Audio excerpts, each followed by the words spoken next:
Bonjour à tous, 73 les stations, 14 November Bravo 101, opérateur Fred.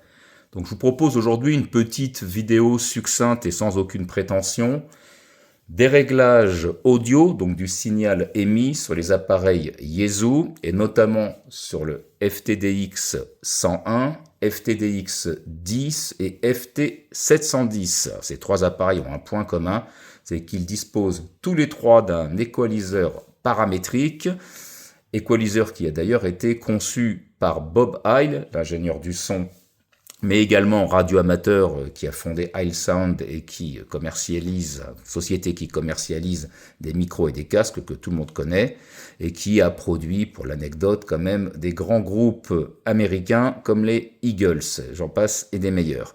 Donc je vous propose de scinder cette vidéo en deux parties. On va essayer de comprendre les principales composantes du son, donc qui sont l'AMC, Automatic Mic Gain Control, du PROC, processeur, du mic gain, et puis de sa résultante, puisque toutes ces trois variables sont liées, donc la résultante qui est l'ALC, qui est donc le signal de sortie, qui est Automatic Level Control, tout ça en anglais, mais on va vulgariser ça après. Alors, l'AMC, c'est toujours un peu confus dans l'esprit des gens.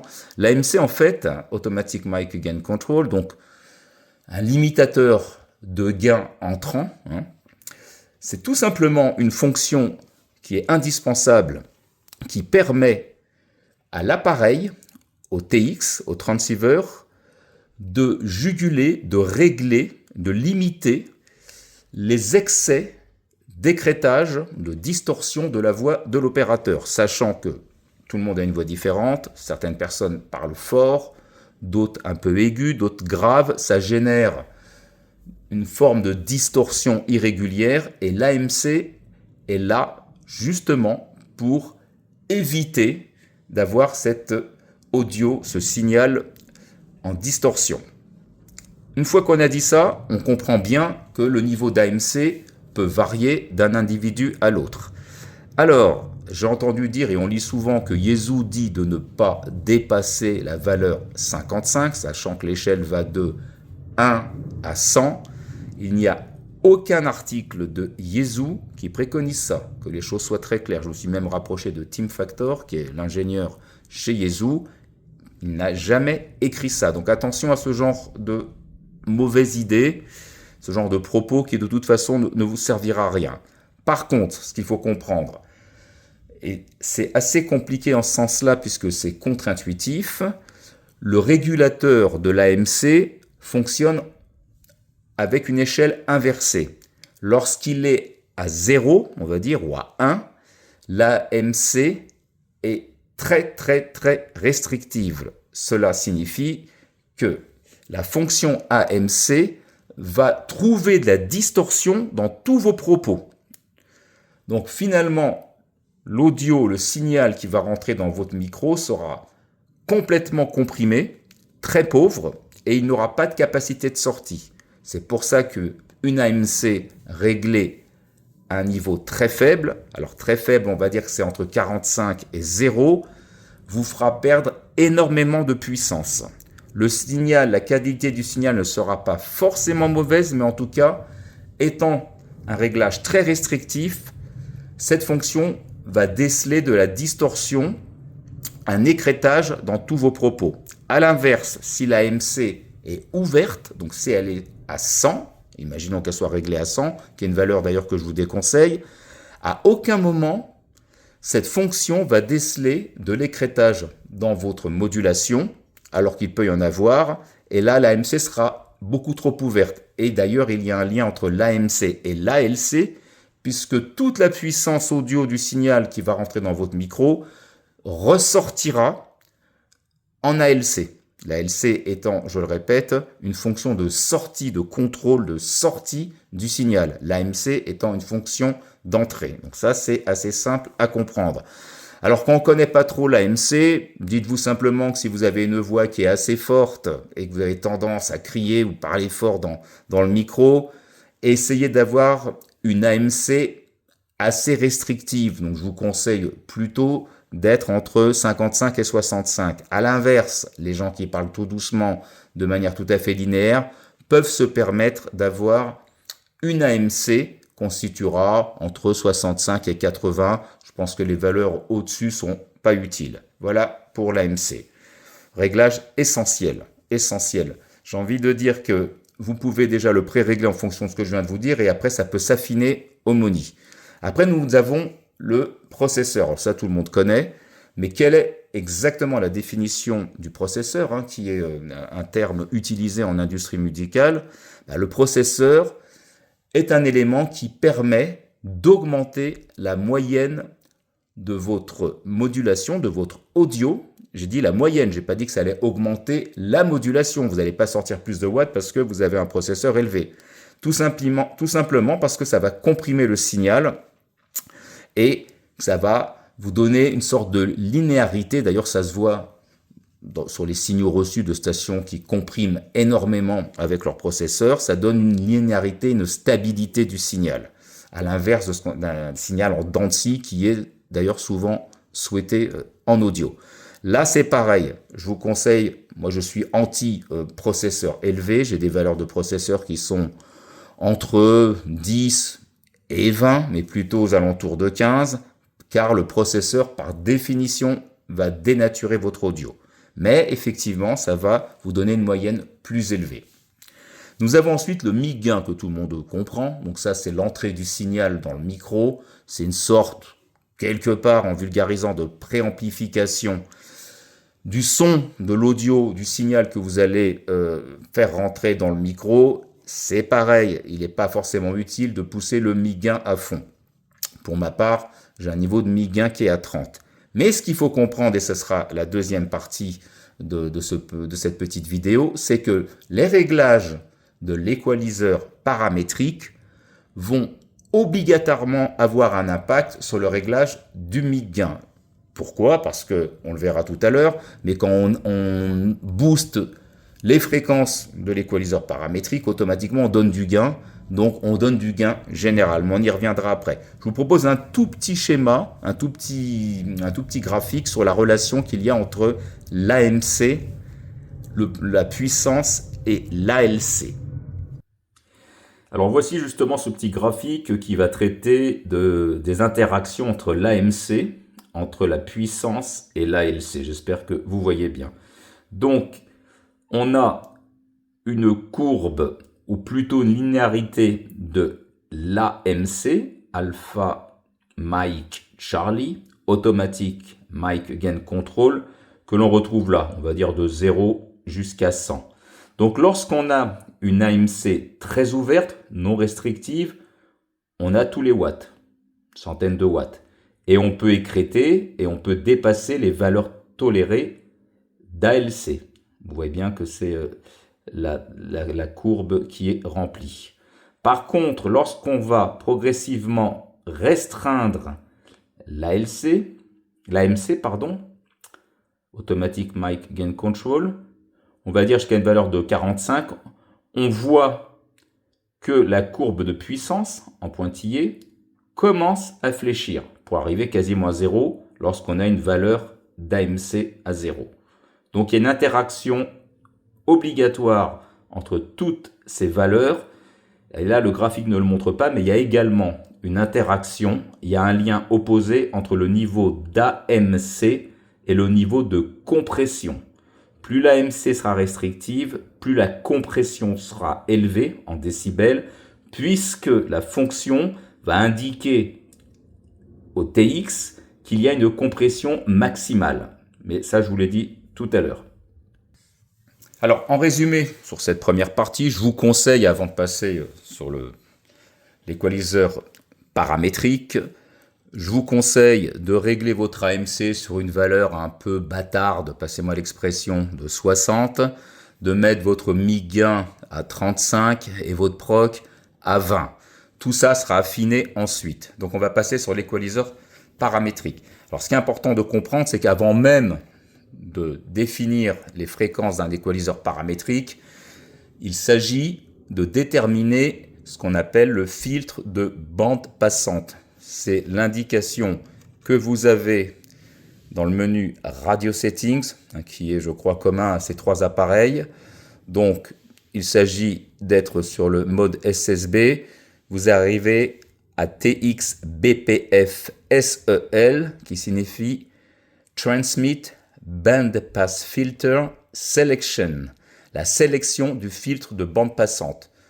Alors, le réglage constructeur, c'est 100 2009, qui est, ça fait 2 kW, c'est bien, c'est plutôt pour le local. Moi, j'opte toujours pour le 200 2008, 2,6 kg, qui est un bon compromis. Et après, plus vous rétrécissez la bande, évidemment, plus celle-ci sera adaptée à des communications DX. Pourquoi? Parce que si vous travaillez avec 100 watts, vous avez 100 watts qui vont s'étaler sur 2,2 kg ou 2,4 kg.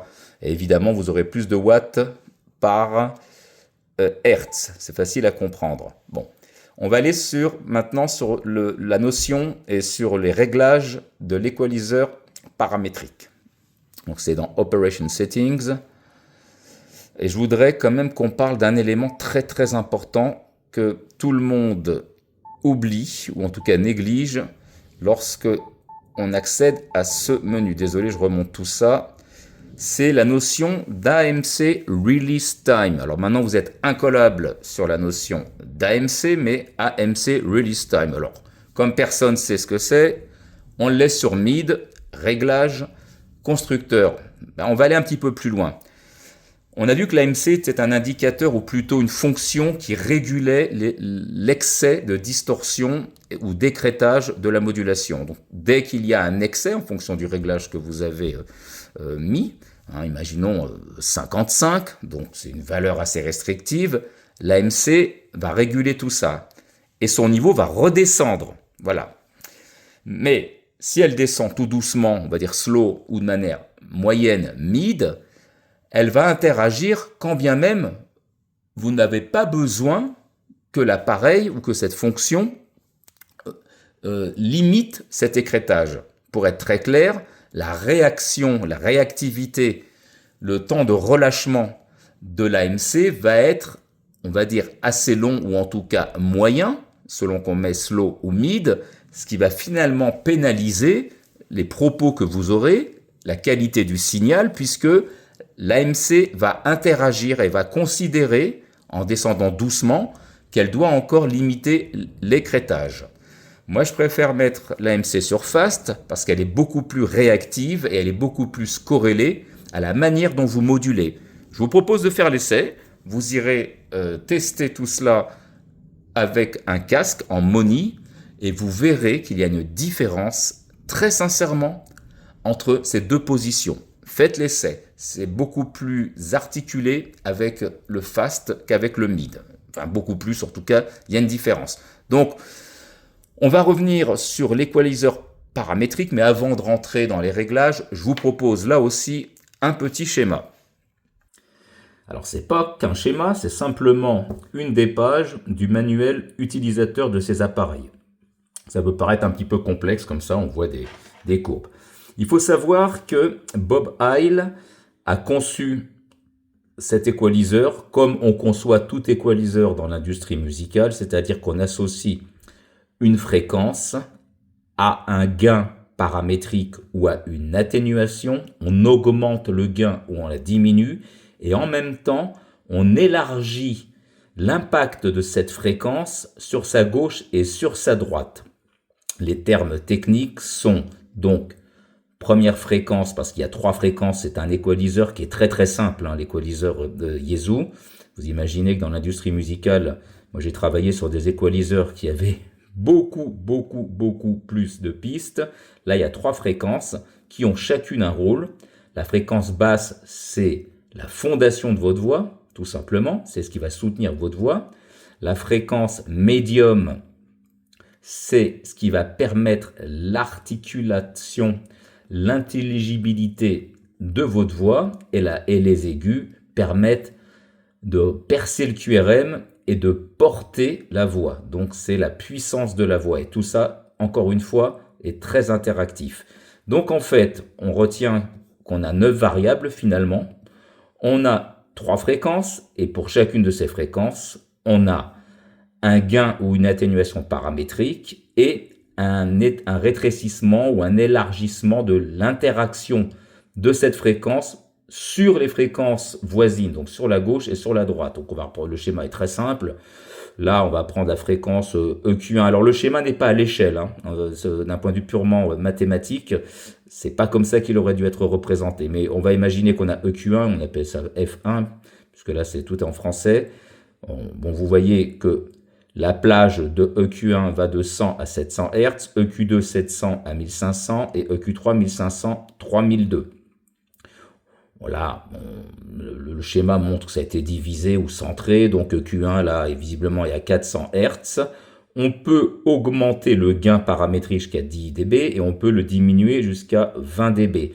Et en même temps, le facteur Q, qui est le BWTH sur le transceiver, BWTH signifiant bandwidth, donc bande passante, largeur de bande passante.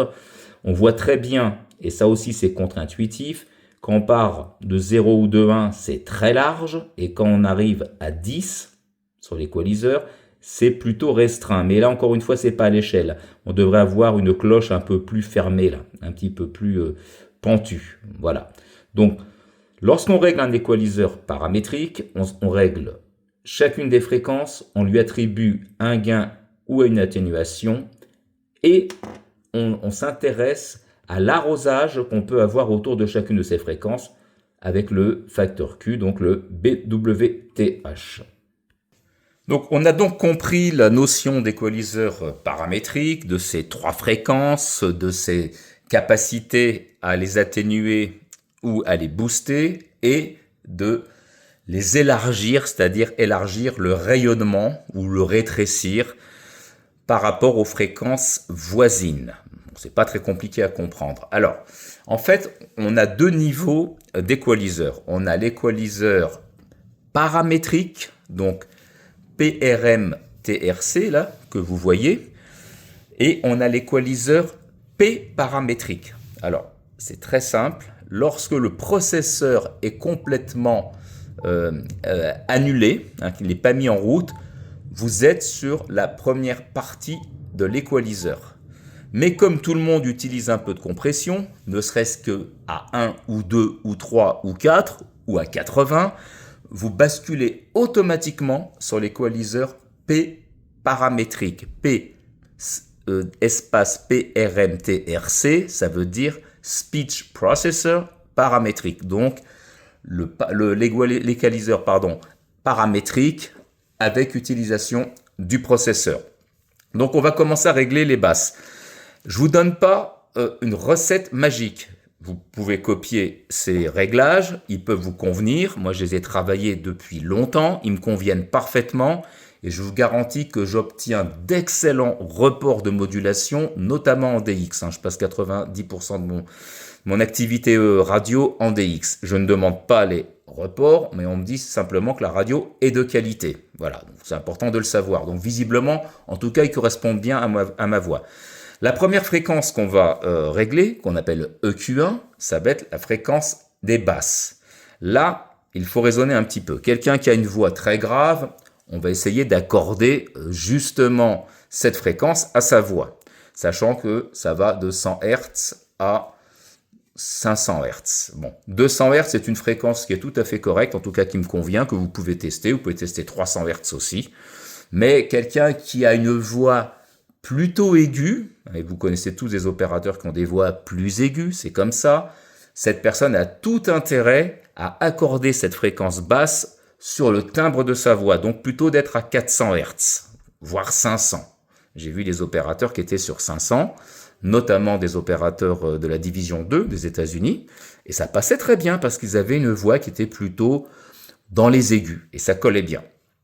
Ensuite, on a donc le niveau de level, donc c'est le même terme en anglais. Alors, ça va de moins 20, comme je vous l'ai dit tout à l'heure, à plus 10. Je vous conseille très vivement d'atténuer les fréquences basses, même si je vous ai dit tout à l'heure qu'elles servaient, que c'était la fondation d'une voix. Le problème, beaucoup d'opérateurs ont tendance à les booster et vous aurez une voix boueuse, muddy, comme disent les anglo-saxons. Donc la réalité, alors Quelqu'un qui a une voix encore une fois aiguë peut booster un peu les basses. Hein, il peut aller de 0 à plus 5. Mais ne mettez pas plus 8, plus 10, ça sert à rien. Vous ne passerez pas. Vous aurez une voix un peu de cathédrale, renfermée, tubulaire. Moi, je vous conseille très sincèrement d'étudier une atténuation.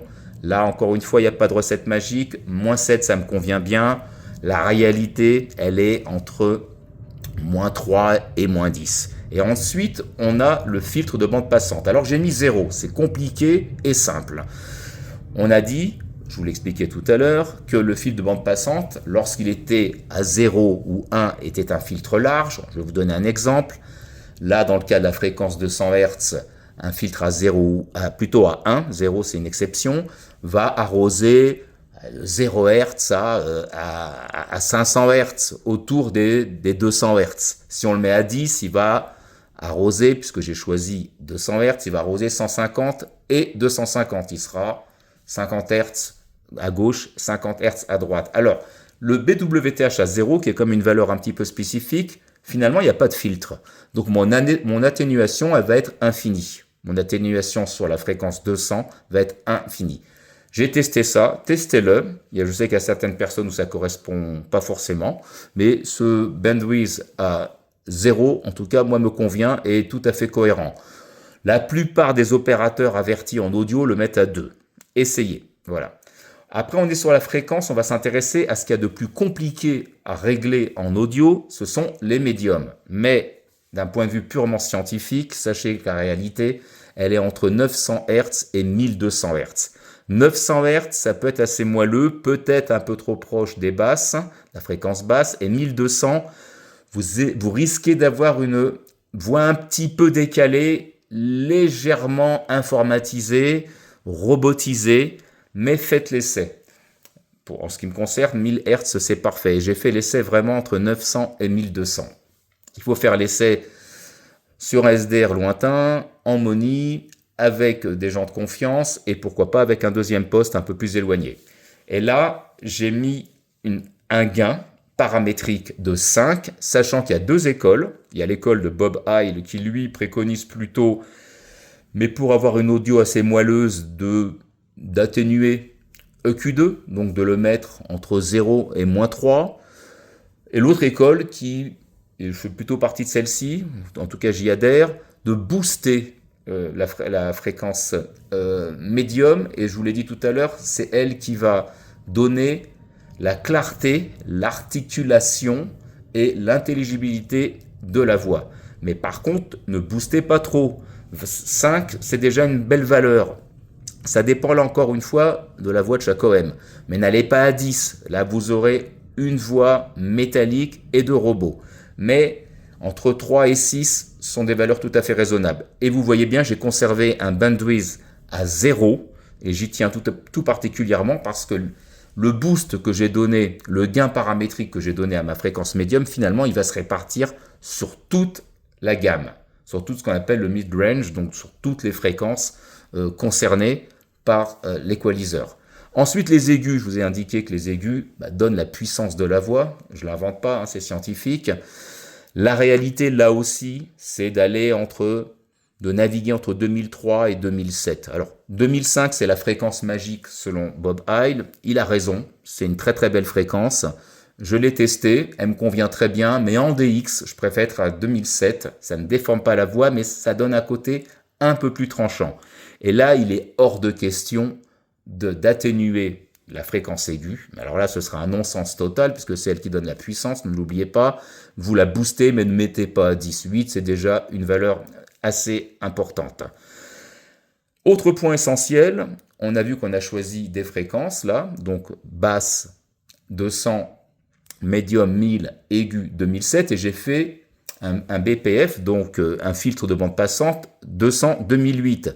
N'allez pas mettre une fréquence aiguë à 3002, c'est un non-sens. Si vous avez fait une coupure à 2008, ne mettez pas du 3000 ou du 3002. Vous allez booster une fréquence qui est en dehors du spectre que vous avez choisi. C'est un non-sens, mais je préfère le dire parce que je l'ai souvent vu. Donc, ce que je vous propose, on va faire un tout petit essai micro.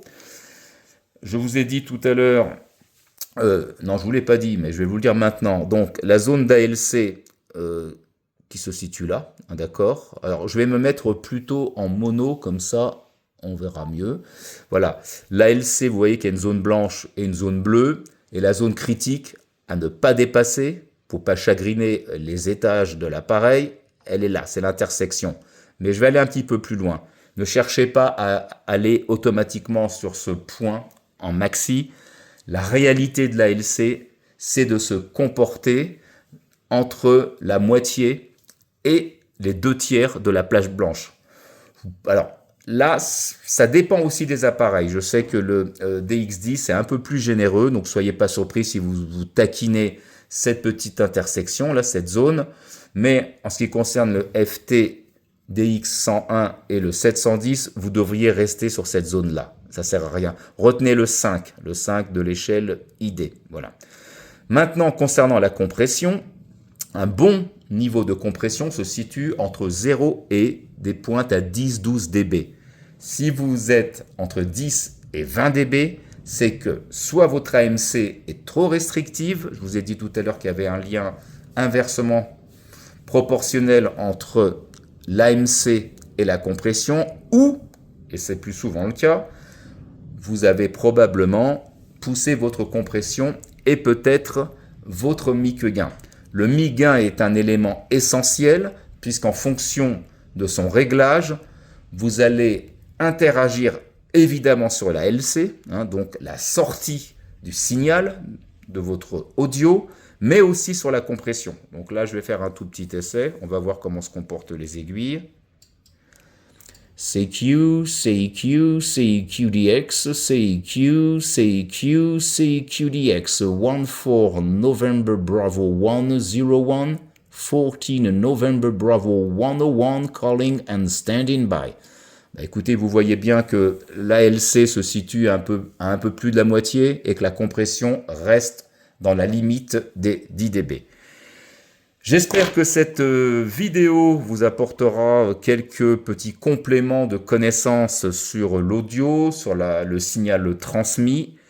J'insiste, ce n'est pas une règle d'or, ce n'est pas une recette magique, mais c'est une base de réflexion pour bien travailler votre audio sur ces appareils qui sont des appareils vraiment de qualité. Allez, 73 à tous, à bientôt.